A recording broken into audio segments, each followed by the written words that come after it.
Headlines प्रायोजक राजयोग paints, आनंद तुमचा, रंग आमचा।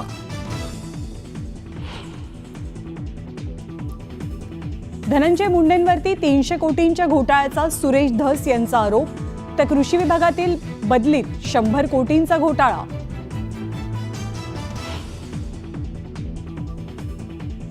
धनंजय मुंडेंना बेल्स पाल्सी आजाराचं निदान, या आजारामुळे सलग 2 मिनिटही बोलता येत नसल्याची धनंजय मुंडेंची ट्विट करून माहिती, तर राजीनामा देत आराम करा, करुणा मुंडेंचा सल्ला।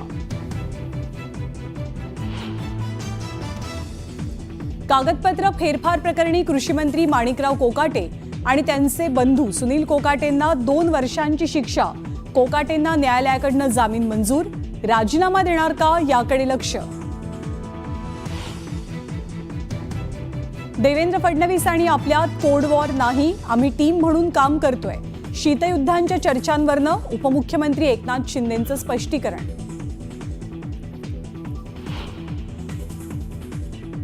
एकनाथ शिंदेंच्या कार्यकाळातील आणखी एक प्रकल्प रडारवर, जालन्यातील 900 कोटींचा गृहनिर्माण प्रकल्प चौकशीच्या फेऱ्यात, माहिती घेऊन बोलणार शिंदेंची भूमिका। पुण्यातल्या मोक्याच्या जागांवरनं भाजप आणि शिवसेनेत वादाची ठिणगी पडण्याची शक्यता, 400 कोटींची जागा केवळ 70 कोटींमध्ये खासगी व्यावसायिकाला आंदण दिल्याचा भाजपचा आरोप, निर्णयाला स्थगिती देण्यासाठी हालचालींना वेग। महानगरपालिकेच्या निवडणुका एप्रिल-मे महिन्यात लागण्याची शक्यता, उद्धव ठाकरेंच्या पदाधिकाऱ्यांना तयारीत राहण्याच्या सूचना, तर आपण आता धक्का पुरुष झालोय, आपणही त्यांना एकदा जोराचा धक्का देऊ, ठाकरेंचं वक्तव्य। शरद पवार आणि संजय राऊत दिल्लीत पुस्तक प्रकाशन सोहळ्यानिमित्त एकाच मंचावर, शिंदेंना पुरस्कार देण्यावरनं राऊतांनी पवारांवर केली होती जोरदार टीका। शिवनेरीवरती हेलिकॉप्टर उतरवताना बॅरिकेडचा अडथळा, मुख्यमंत्र्यांसह 2ही उपमुख्यमंत्री हेलिकॉप्टरमध्ये असताना घडला प्रकार, पायलटच्या प्रसंगावधानामुळे अनुचित घटना टळली।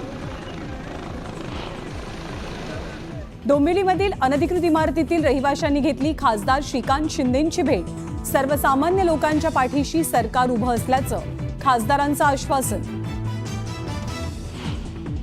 नाशिक जिल्हा न्यायालयाच्या बाहेर 2 गटात तुफान हाणामारी, घरगुती वादातनं हाणामारी झाल्याची माहिती।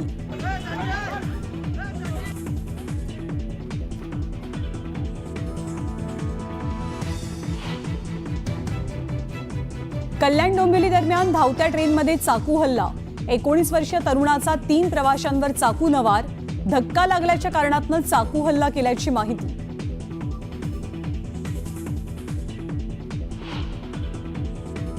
चॅम्पियन्स ट्रॉफीत बांगलादेशचं टीम इंडिया समोर 229 धावांचं आव्हान, बांगलादेशचा डाव तौहिद हृदय जाकीर अलीच्या भागीदारीनं सावरला, मोहम्मद शमीच्या 5 तर हर्षित राणाच्या 3 विकेट्स।